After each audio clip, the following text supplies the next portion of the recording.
joined today by Meir Kolko from Meir Kolko Designs. I'm super excited to have you on the podcast because we recently did an event together, and it was such a pleasure working alongside you, seeing your genius in motion and action, and seeing how you transform the space. So I'm super excited for this conversation. Oh, yeah. Thanks for inviting me on the show and your podcast. It's amazing to be here. And yeah, that was a pleasure to work with you on that event. And it was absolutely the outcome was fantastic. I like how it all came together. Yeah, and we couldn't we kept on getting so many compliments, but it was really just a joint effort, right? Everybody has their zone of expertise, their vision, and it was really such a joint effort. So um, hope we do it again soon. Yeah, Um, that was a great team. Great team. yeah. So I'm going to jump right in and ask you, what is your strongest skill when it comes to aesthetics? All right. So aesthetics, there's so many different parts of aesthetics, obviously, and it all comes together. The main thing is that when we actually look at something, we are looking at the light that is bouncing off of it. That's one of the key factors. You may create in your mind a space with different colors, wallpapers to paintings to countertops and events, florals, and there's dishes that reflect different light. So whatever light you're shining on an object, I think that is one of the key factors. And it plays, people don't necessarily realize it when you walk into a space, but that's the key factor to actually hit the aesthetic properly, the lighting that you're using for it. Yeah, I mean, I don't think that even as a designer, that's not necessarily something. Obviously, lighting goes into it, but after seeing you in action and hearing everything that you brought to the table, I didn't realize just how much it plays a role in how everything comes together. So I really appreciate that about what you do. And who in your life had the biggest impact on you today, and why? That's a good question. Who was that person? So it's kind of like I'd say it was would be my dad. And the reason I'm saying that is because he was a father, but he was also a mentor in the sense that we grew up with the concept in our family that which stuck with me. I really absorbed this is that anything's possible. The question is how do you arrive there? Like because I saw my dad doing things that most of my friends, dads would not do. Is that oh you need to redo your kitchen? Okay, so I'm going to go to the store, buy the parts, take a take it apart and rebuild it. He'll do it himself. How do you do it? You figure it out. When he was a child, he would go to the library to take out books. When he was 12 years old, he was building arcade machines. And throughout his lifetime, he was a teacher. Primarily, he's a grade school Rebbe, but his um, his class always had, by each season, a wood like a wood menorah or a grogger or a stender or some sort of game, and always connecting back to Judaic, different things to teach the kids different things and spend the time building it. So I saw that throughout my life as a child and then as a teenager, as all there was. I have currently a dreidel, right, originally designed in 1970s by my dad, that's rideable because he had a class and he wanted to give them something that's interactive and a dreidel. So he built an actual steel structure and a wood structure around it, and it was stable. And he was an engineer, not by necessarily the schooling of it, but over time, since a child, he was figuring things out, picked it up, and that you can climb into. Now it rotted out and it wasn't usable. I basically took all the structure of it and rebuilt it. So I have that now sitting in a pod, and that is just one thing. There's many things that I built over time or rebuilt, or that was one thing that I rebuilt. But basically, I saw that the initiative to if you want something, you can figure it out, and there's many approaches to how to accomplish the goal. And this was primary in building structural things, actually creating things. I'd say that I've taken that to where we are in like 2024 on the journey. And how do I do that with today's tools? I don't have to go to the library. I have Google, YouTube. There's so many tools that you don't have to go to school necessarily. You can if you're not disciplined. But if you love something, whatever you love, you're going to go ahead and do. So I grew up with building my own clubhouse, doing all different things that hands on creating and fabricating. that that influence of just you can do it. And by the way, this is how you do it. The guidance. Battery has two parts. Connect the wire across. So that was definitely an influence. I'd say a strong influence in the design aspect, the aesthetic aspect, and getting into where I arrived today, which is a journey. But that's how it started. I'd say. Wow. So he really helped you expand your mind in terms of what's possible and show you that you can create it with your own two hands. My father Yes. was like that as well. My father is originally a cabinet maker, and he built with me Noah's Ark when I was in grade school out of wood. So I completely appreciate that sentiment. That's really cool. I had that experience, Noah's Ark, many times in life of building projects like that for school and different things. One that stands out in recent history is I took on a project of building a mizbeach and a choshes. Basically, there was a father at a child's project in his school, realized that he promised him something he can't deliver because he's not that creative. He calls me up and says, "Can you create this?" Now, this is going back a bunch of years when I was still I was doing fabrication back then. Now it's transferred into many more things, but I actually designed and built with my dad's help actually because I was asking him questions. Always ask him his opinion on things, and in terms of design, and basically we created a very large. It came apart. Mizbeach and Achosh is very similar to the actual description that it gives in the Torah, and that was one recent thing like that where it was Judaic and it was an art piece and similar building things like we said like you did with your dad. It's very interesting that you had that as well. It's very interesting to see how people are influenced by their environments. What you tell your kids. This is like not even talking about like the business aspect, but how you go ahead and are dynamic and build them up in different ways and give them the confidence that if even if the world pokes a million holes in that bag, they're still doing it and they'll figure it out. They build the confidence in that sense. So doing hands-on projects is important. Yeah, Absolutely. I love that you had that because it really transfers to everything. It's really a mindset when you can go and you feel confident to build it yourself and it's all figure outable, then you can really apply that to anything that you do. And there's a lot of no people in the world. No, I can't do that. No, that it's not going to work.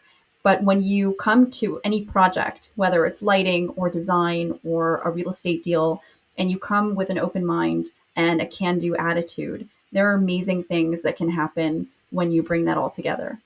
I'd say that that is also a big aspect. Is how do you engage? And I think having mentors who guide, especially at a younger age, guide your acumen in engaging people. So that's important too. Is engagement, I guess. Yeah, that's what I'm talking about.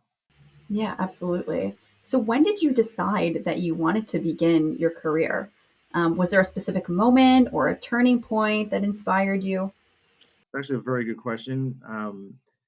It's hard to pinpoint the current start of where um, the current I say industry I'm in because it's a very broad spectrum of what I do, um, all dealing with aesthetics.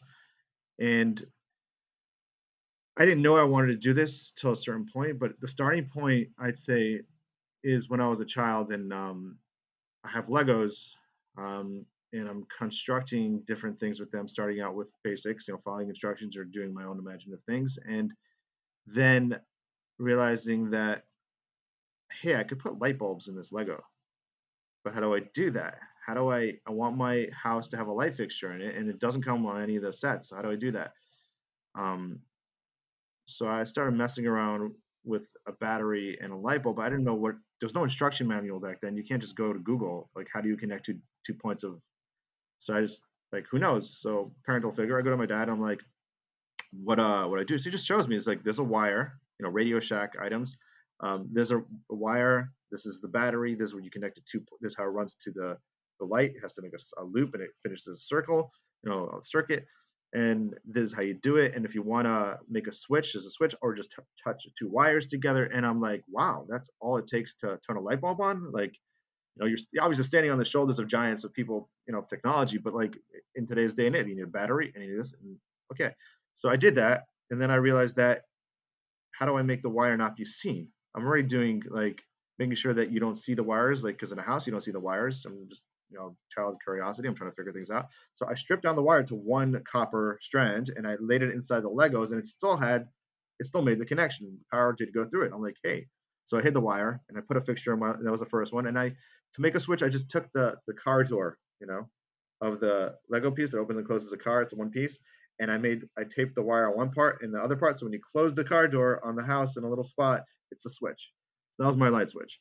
So then I realized I could do that. That led to me, hey, how does the motor work? So then I made my helicopter start spinning with a motor. And then my friends like, hey, I have a science project. Can you do it? Can you help me do it? And one thing, like as times go, like, I'm putting lights on my rollerblades at night to be seen. I'm installing like a light on the back of my rollerblade, a strobe light from Radio Shack. And that's like I'm seen from a mile away, like a plane, in terms of safety. Like, so I was always doing those little things. I wouldn't say that was a starting point for the career, but I would say that like that was something that definitely had an impact. That like, hey, this is something that I'm capable of doing. The confidence in it, and then as time went on, I had many different experiences where, going through childhood and teenagers, like where I wasn't so good at certain things in school, and I was really good at certain things, and I guess over time it developed from transferring from a teenager going to school, learning different things. I started social work school at one point, to I wanted to help people, and I was doing things like that in terms of the social work. And then as I was, I was like, okay, social work's good, but I prefer something hands-on because it was giving me more CPUC, more enjoyment. And I went on to start construction where I was doing home repair and another aspect. These are all leading up. High Lifeline was a huge part of it, where I was first a counselor, but the second year already, my camper wasn't engaging so much of the people around them. So I wanted to use what they do in camp every day as a theme, kind of like start engaging people via the theme because it makes it more fun, playful in camp. So I don't know if you know Camp Simple. High Life is basically a summer camp for children with cancer and different. I believe you were there with my husband, actually. So that's an interesting story because Yeah. so we studied together at a certain point in school, and Right. then um, I actually had it's very interesting to bring this up, and this goes back to personality. We'll go side tangent for a second, get back on the story. The um, I had a camper who was not engaged. I knew he liked music and certain things, and then um, Shmuel was a very happy-go-lucky, smiley dude, and has something to do with Breslov and something to do with Hasidus and certain things, certain spiritual things. But basically, he was generally upbeat and a pleasure to be with. So I said I have a summer camp where I have a camper who can use. So I brought him as a co-counselor in a camp, and he was dynamic in the sense that he always had music. He always livened up the situation, and we started to do that, like dress up for theme. And the response from our camper at this point was like he was singing, he was in a wheelchair, was singing and happy, and people were like, "Oh, who are these fun people? Let's hang out." So it helped the dynamic, it helped a lot, and it left me a little bit of time because I had a co-counselor to go into at night into the props, into the was it the arts and craft shack, the wood shop. They had all the tools there and the materials. So I would started fabricating around his wheelchair a structure every night overnight, spent like 3 to 5 hours on his wheelchair to refabricate it. So the next day, when you walked into camp, in the dining room or when people start, he was part of the theme. Like it literally, he was like a stagecoach. And then the next was like a Roman emperor we were pulling him with sticks, like pulling the Roman emperor. The next day was, World War, there was like, I think World War II era. So like he became a tank. Like, and he like every day was a new, like fun, pretty much a bar mitzvah in a small sense, like theming it out, which eventually led to, that I was running the props, the stage sets, and lighting for the whole camp, where I was starting to do this on the golf carts, turn them into art cars. Redecorate the dining room on a high-end scale bar mitzvah with Greco-Roman stage sets, time machines, you name it. Like we built it. So I Wow, started in that that is so aspect. cool. That is So so, so cool. yeah, so summers I was doing that, and I didn't see it as a job at this point. It was just something giving back. At a certain point, I built a recording studio in camp over a month, like very, very much being involved with this. And I saw it as me giving, but what it gave back to me is that one, it was building my confidence. Two, working with tools I never really got to work with, and also the engagement. Meaning, when you're engaging people, it's important to get feedback. And I was getting really positive feedback, and like I got a certain name for being able to do the stuff that I was already able to do. And this time I'm still doing construction during the year, and rehabbing and fixing things.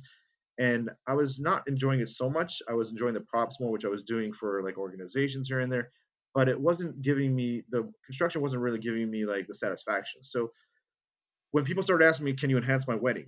Can you enhance my cousin's bar mitzvah? Can you enhance my dad's having a birthday party? My kid brother is having a thing and he has a certain disease and like it would be great if you do this. Or can you come into the hospital room and do something for?" So I was it kind of like gave me a certain thing. It was like, hey, I have this creativity. I haven't really been using it so much. It's been off the shelf, like on and off the shelf over the years. I'm always using it, but maybe I could turn it into something that actually gives me a parnasa, some ability to make an income. So I was making an income, but at this point it wasn't substantial, and I was trying to figure out how do I go ahead and utilize it. So it wasn't like an all at once epiphany of this is what I want to do. It's kind of like a timeline of things happening and meeting people. Also, my network was very large from different places I've been to, organizations I was assisting. That's why chesed, by the way, side tangent chesed aspects, you think that you're giving, if you're really giving, it comes. It's karma. It comes back. Meaning, there's good connections. Usually, when you're part of an organization and part of a helping environment, there's many good people you meet. People who are going above and beyond for others, and those people, that's a great connection in terms of industry over time. Now, what I what it turned into at a certain point, whereas the light went on, is when literally was That's cute. That was that was good.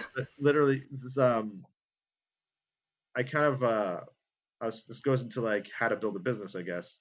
Like your dad's a rabbi at grade school, and your mom is. We had 9 children in our family. You can imagine like finances, like how do you support a family that large? Um, so there wasn't a lot of money. We were happy with what we had. Those pre-internet days, you don't see what's going on by other people so much. Was very fulfilling childhood, and we always had food, and thank God everything we needed wanted, like, yeah, I did want that extra thing, and like I wanted this, I wanted that, but it was just wasn't. I had to hack it. You wanted a radio, go to Radio Shack and build one. Like that kind of thing. You want a bow and arrow, so go take out a library book and make one. Like you want.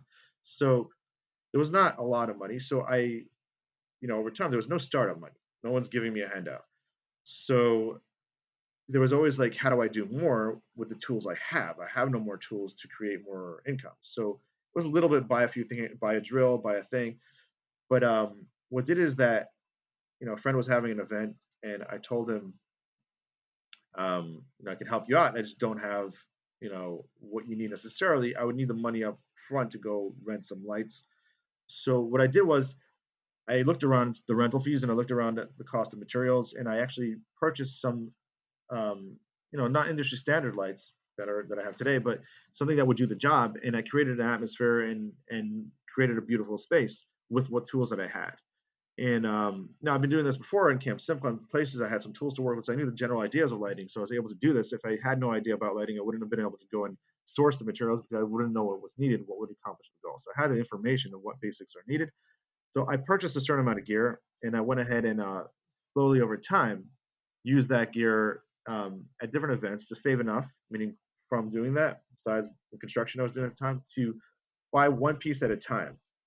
And I was very, the word is persevering. Uh, you can't give up. I wouldn't let the like, oh, I don't have anything going on for a week now to do a lighting, or even a month at that point, because people don't necessarily know that's what you're doing. So I would go ahead and create content based upon things that I had done and based upon anything I could find that's related to the industry. And I used that at this time. Instagram was first, the algorithm was different. They were allowing more organic reach, a lot more. And I had the basic startup with the people I knew from Camp Simcha and the people I knew from different yeshivas and organizations I was part of. And I had a general following of probably close to 1,000 people. And I used that to showcase what I'm doing in every way possible. And what that accomplished is that I started to get hit up for usually smaller jobs, but they started to get more complex as time went on. And I would go ahead and buy gear based on the job. And instead of becoming a partner and essentially being a manager for a business because they are the main partner and I'm managing the business, I didn't do that. I slowly built up a repertoire of gear needed to accomplish, and I made sure that the gear that I'm using is gonna do the maximum effect with the least budget in terms of the gear, because that's how I was doing in high life, and to reach the best outcome for the kids to create an environment. So I started doing that in business. Is that how do I maximize? Um, so it was a lot of tweaking things, getting an object, testing it out. So I was testing a lot of equipment, testing a lot of different things, and that allowed me to come not necessarily following. This is what the production company that I've worked for 5 years as a roadie has been doing, like industry standards. How do you create things that people aren't necessarily thinking about that create a mass effect in terms of aesthetic? So that led me to get the gear that was the best option for my budget, and then do maximum output in terms of effect and aesthetic. And that led to me being able to do things out of the box. And the out of the box is really what really got me started. Is that I was posting things that people aren't doing. At this time, back in 2016, 17, not many people were doing projection on walls of 3D animation. Not many people were taking the time to really light an event. The industry wasn't saturated yet, so lighting companies were charging a fortune and doing minimal work. They would put out a certain amount of gear, and this is what's on the list, and that's it. So I was doing very good work that created ambiance for spaces, and I was projecting that out into the public. Out my stories were getting, at this time it wasn't that didn't have stories yet. It was just square pictures you can post, but they were getting a lot of feed. Like I was getting 100 to 500 likes per. Any video I posted was getting 20,000 views. So what that accomplishes, I branded myself like that. I was at the right place at the right time, thank God, and that allowed enough reach that people saw what I'm doing, combined with having enough gear. So I had to become sort of like a ninja at the beginning to get really good at what I do, and by myself being able to operate without an overhead of 10 people working for me, and figure out how to do what that group of people would be doing in a way that um, basically I was doing the work of 10 people, and I was working long hours too. So the longest I've done, because I needed to make that money to buy the gear, 56 hours. Did a wedding myself, then did went on to do another job an hour drive away, set that up, took it down, went back to the wedding to takedown, and then I went to sleep for a day. But that Not longer than a day, 20 2 days days, maybe to hibernate. right? But It that sounds like you was a really marathon. think outside the box. It was a Like it marathon. sounds, Yeah, yes, for sure a marathon. It sounds like you really think outside the box and you're like highly, highly creative. Where do you draw this inspiration from for the aesthetic, and how would you describe your overall style? Do you have one, or do you match it to what the event needs you to have? that's a really good question. Is in general how we arrive somewhere in an aesthetic is usually many factors, and I would say that there's no one there's no one location, because you can go to a school and a teacher will get up in front of the class and say, this is how you do A, B, and C, and this is what it is. And now we have so many other teachers out there. There's so much information now, starting with YouTube to Reels to people giving DIYs to like how do you do it. Um, so I'm always noticing when I walk into a restaurant, when I walk into a wedding that I didn't do the production for, when I walk into a friend's apartment, when I walk into a newly built house, when I walk past the front or drive past the house, I'm always noticing what's there. And in terms of like when I'm on Instagram and you have to do a certain amount of engagement, I do my own marketing. Um, you see certain things that are popping up in your feed based on the algorithm, based on things you've liked. So the AI is feeding you things.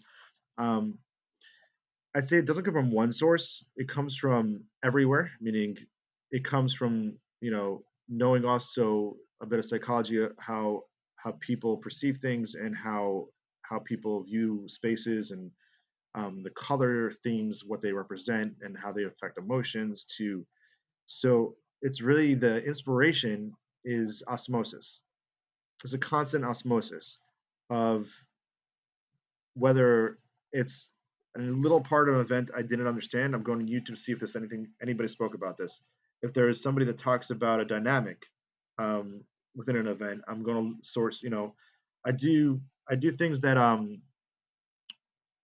I'd say a lot of my time is actually spent in the industry, and recently someone said this to me is that you're not just lighting events, and this is why we have to start using you again because they haven't used me in 2 years, this particular client.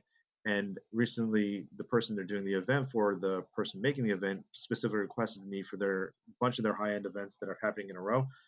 And they basically found out, which is if you're going to get a deal, um, you're not necessarily going to get the product that you want in the end result, money wise. So, like, if you're trying to buy a Ferrari for the price of a Honda Accord, it's just not going to happen.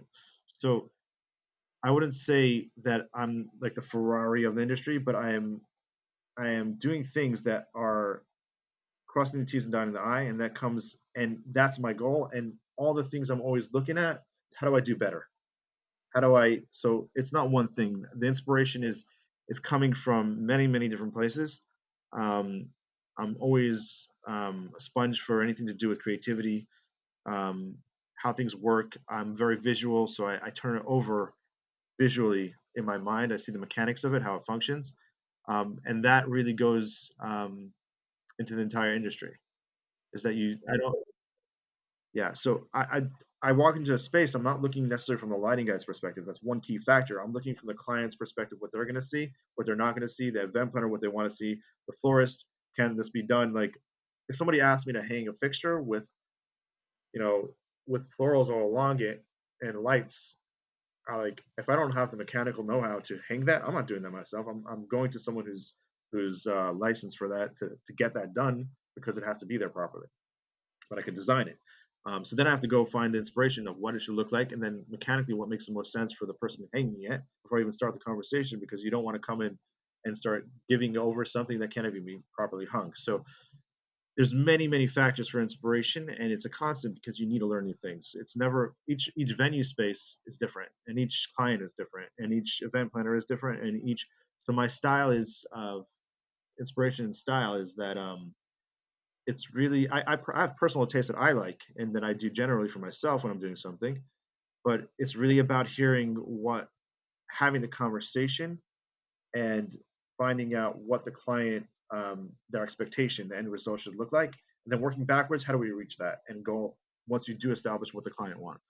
Right. So and it's a complicated it can be a complicated process to make sure that you're able to um, properly communicate, collaborate with the end user, to make sure that the vision is aligned with what they had in mind. Can you share a little bit about your process and how you collaborate with clients, to understand their preferences and needs in terms of design? That's a very good question in terms of how do you engage your client properly and make sure that you do meet their expectation, because if you don't, the flip side of that is that they're not hiring you again and they're not telling their friends to use it because you didn't reach their goal. So that's a key factor, knowing what their expectation is. So the process is generally starting out as first you have to make sure you're available. After doing that, it's about uh, asking the key questions. Now, does this person appreciate no lighting, meaning they want a candle at dinner? Do they appreciate bright LEDs, flashing lights, and lasers? That kind of look. Do they, meaning who are they? Is it a high-end, elegant event, sit-down dinner with beautiful tapestries of tablescapes? Um, so my process is generally, um, what do you want to see? And to get there, it's more about, do you like, high florals, low florals? Do you like, and this is going through the entire event as an event planner, but I'm doing this with event planners too. I'm asking how tall are your flowers? How many are there? How many people are seated? How many, you know, once I ask the logistical questions, I need to see the space also, because if you don't see the space, you're not gonna be able to envision, I have to go down there. If I've been there, it helps. I've been to many venues, it helps a lot. Um, it's about seeing the space your way, like this is what it can be here, and then what does the client want? So I'll ask, do you want to be able to see? There's a key question. You're spending, right? People are spending all sorts of for different events, but let's say they're having a $200,000 wedding, right? And that's a pretty high end, decent price tag on that. It should look aesthetically nice. It's 200 people, so that's a really it's a nice event. And you're spending 50K on florals probably at that event, maybe 30, but and you're spending what X amount extra on having tableware that was chosen. It's all rented extra. It's beautiful tablescape. And then you're choosing the tablecloths that are $60 to $80 a rental on each tablecloth. And you're hiring an event planner for X amount, whatever you're paying them. You're doing all this work and legwork. Now, you see it how you see it in your mind, whatever the conversation, whether I'm doing the event or it's an event planner and I'm just lighting it. And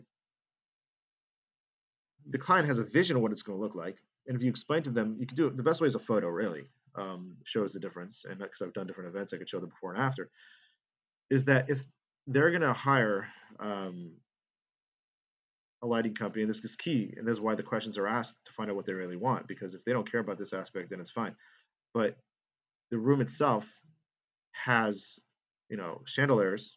It's got built-in lights on top, colored lighting in they put in recessed lighting, colored that's changeable, even flashes to the music if they want. And then in the walls, they also put these like strip lights, LED strip lights, that also change colors or they're warm. So it's a more modern hall, and they tell me that. So don't worry about the lighting. I just need you to do X, Y, and Z. The lighting, whatever. We don't really have to focus on it. Just get the stage washed a bit. Like I need some sort of light on the stage because they see that like that won't be seen so well. The band, so they're musicians, so they're focusing on them. So I have to start asking questions. Is that well? How much did you? I have a question for you. Who's doing the florals for you? What does it look like? Can you describe it? I was like, wow, that's exceptional. I understand that that's a really nice floral package. I understand from what flowers cost that's you're spending like $500 per centerpiece on the tables minimum, maybe 1,000. And I'm like, so the tables cost, but you break it down the cost of each table. And I'm like, so understand this that if you do shut all the lights in the room to have this what they call in-house lighting, and the top of the ceiling is red or pink or orange, and then the lights on the wall or whatever, so you don't even need up lights, the wall washers. What does your table look like? You spent 2,000, let's say, per table on average, without the food even, or even 5 kids. It depends. Really depends what they're doing there. And now the entire space is gonna be dimly lit. Yes, there are some candles on the table. Those do a nice effect, but the flowers are all the same color as the ceiling, which is purple because that's the lighting you chose. So you spent so much time and effort on the month before, back and forth, what you're doing, how much, but all that effort is now not seen. It's all washed purple. You might as well just done white flowers, white tablecloth, and just white dishes on the table or whatever, and it'll all be dimly lit and not seen. So the question is to establish right away is what's the expectation? Is this a person who cares about that? Maybe they don't. Maybe they're fine with that. That's like, they really, their vibe is to have a Miami club vibe in the space. And they want, moving heads, flashing beams. And they want to have, some sort of like, lights that go boom, boom on the ceiling to change colors because it's in-house lighting. They paid extra $500 to ruin their event, but they don't see that. And basically, meaning I'm talking about, in-house lighting, there's an extra fee sometimes. And what I'm trying to explain is that this goes on with everything. So if you let's say it's not even about in-house lighting, it's about they're cutting a corner. It's like I have a guy who could do the same thing for $500 and you're charging $5,000. So I'm like, okay. So if you think that fine, if they may not understand the difference, but it's a money thing in their head and they're not interested in in actually talking about what the aesthetic is. But if you can get into that many times I do, and I have this question about the aesthetic is that is going to get you lights on the wall that light up the walls. Let's say there's no in-house lighting in the space, but you're not reaching your goal because you cut a corner. Whatever color you choose on the wall is not going to be bright enough to light the tables properly. You need pin spots coming down to aesthetically hit everything properly, make it and the right Kelvin too. Not just white, not just warm. Each kind of event needs a different temperature color. So it's a conversation, and that's just one process of the conversation. But I usually have a good anywhere between 5 to 20 minute conversation with the client describing their event, so I can understand, even if it's just that I'm doing the lighting aspect and not a just because it's a key component, but I need to know what their vision is. Ask all the questions. Is there a chuppah? Is there, you want a birthday party, but like is this like a cheesy, like, you know, cheesy bar mitzvah kind of look, or is it a 6 year old sophisticated like adult who needs like an opera singer and like, people serving cocktails, walking around serving cocktails, and needs to have that all lit very specifically, no flashing lights, all warm ambiance, amber colors, like a very aesthetically speakeasy vibe, old school speakeasy vibe from the 30s. Like, what are we doing here? So I get A to Z kind of clients asking for different things. I have some clients that come back for very specific, elegant style looks, which I love doing. And then there's, people doing themed out bar mitzvahs where we're lighting full mapping on walls with like different themes, all sorts of themes, which I've done many times. And there's other questions there is like, what does the shul allow on Shabbos? So it gets into logistical questions. Is like moving images, halachically, how does that work? Turning on and off lights on Shabbos. So sometimes I need to notify the shul is like, this is what we're doing. This is how we're doing it, and this is how we're accomplishing it. There's no contradictions of what your rules are or what the space, etc. So there's a lot of legwork. Events don't happen by themselves. It's more a lot of dynamic. And the main thing that helped me a lot for that is that I did take time for social work. Is that I ask enough questions to understand who the client is, understand what their expectation is, and then on all fronts make sure that it matches.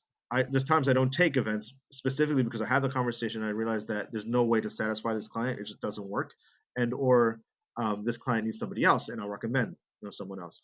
But that comes from a conversation, generally, and I um, I try to clarify as many points as possible before we even negotiate. Like, here's the estimate of what we're doing, and just clarify. Making sure you're on the same page is really important, and educating each other on what the expectations are is vital, for having a successful event. What would you say that that is the biggest common myth about your field, of expertise? So I think I already kind of went through this in a way. I rephrase is that I think this goes into all industry when it comes to design, and this it resonates. Is that a building is not built by itself, an event is not happening by itself. Um, when people arrive at the venue, they see it all done, and if they don't understand what goes into it, they don't know the value of it. So value, I think, definitely value, um, for what it is that you do in terms of design and aesthetics and interior design. What I dabble into that as well, and then in the event industry, the key thing I'm doing, um, creating the right vibe takes a very specific person. Not everyone who says I do this does it exceptionally well. A lot of people do. Um, it's a lot of factors that lead up to a successful event and something that is also the vibe that is, what the person's going for. So one of the things I hear from clients, a lot is you hit the spot. That's exactly what I was going for, because I took the most of the job happens before the job, meaning the physical work happens at the job, the setup, but it's usually knowing what's already supposed to happen beforehand and how it's supposed to look beforehand. Obviously, you have to adapt. You do need to adapt certain things at the actual venue, but the myth of oh, do we need to do that, or we don't have money for that, or I would tell people, you know don't you want to accomplish this goal, you don't have the means for it, just don't do it. Like, let's leave. I know you really want that, that's the vibe, but let's do something different and adapt what you want that still works, or just let's not do it at all. So I do turn certain people down. It's like, it doesn't make you want like it doesn't make sense to do what you're asking for this price point. um, but for the general people who are reaching out to me is generally the people with the means, is that the myth that lighting is not such a key factor, and like you can cut that out of a space, any space, and not really focus in on that key factor. I think that's really something that should be priority. It's priority. It should be made into something that is a focal, because if it's not done properly in a space, then all the other parts of it don't properly they're not properly seen. If you light a stage wrong, incorrect lighting, or you light a floral wrong, or aesthetics in a house, that doesn't have um, what's needed for that specific thing, you're either detracting or not bringing out the full potential of the space or the thing that or whatever you're trying to do, whether it's an event, whether it's a home, whether it's um, anything, when you're the outside of your house. You could do it really fast and throw harsh lighting up, and it's done outside a house for pathway lighting, or you can do the right temperatures, the right colors, create the vibe that enhances the space, and it goes into psychology. Is when you have an environment around you that is peaceful or dynamic and or exciting, depending on what the look is for the space. That affects people, colors, temperatures, everything affects moods, and it's a key factor that I think is imperative. It should be focused in and taken into account what from the starting of what you're doing is, knowing that how light is going to reflect off something and how the mood's going to be set, the vibe setting. Because my primary, when people ask me what I do, um, I'm a vibe curator. I love that. That's amazing. You are really a visionary and bring that psychology into it, bringing people together, understanding people so that you can just bring the vision to life. It's not just a dream, it's not just a grand idea, but it's something that is actually implementable and not going to break the bank. So can you tell our audience, can you give them three key takeaways or tips regarding creating those good vibes? That's the is one, knowing who your client is, what they're about a bit, what they appreciate. Um, knowing how to get that from them to ask the right questions, and then implementation of that, arriving at the goal of creating the space into what they want within a budget that they can afford. And you want to make sure, I think the most important thing is that you're meeting expectation. And that's the starting point of when I have a conversation, is that I want to make sure that I can arrive where we need to be, when everything's said and done, in terms of what they're um, hiring me for, that I reach that goal. Amazing. Amazing. So where can our audience find you? Sure. I have a website, meirkolko.com, and my portfolio to see the last many years of work can be found on Instagram, at Meir, Meirkolk Design, Meir Kolk Design.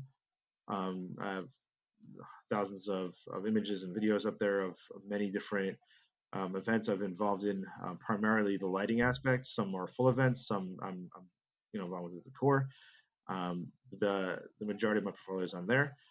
Amazing. Thank you so much, Mayor. I'm so happy that you joined us. This was a blast getting to know your origin story, how you got into this, what your um, what your thesis is on event planning, on lighting, on aesthetics, on good vibes. And it was so much fun to have you and speak to you about all the nitty gritty aspects of what you do. Well, it's a pleasure being on. Thank you very much for bringing on the show, and looking forward to working with you in the future. Amazing.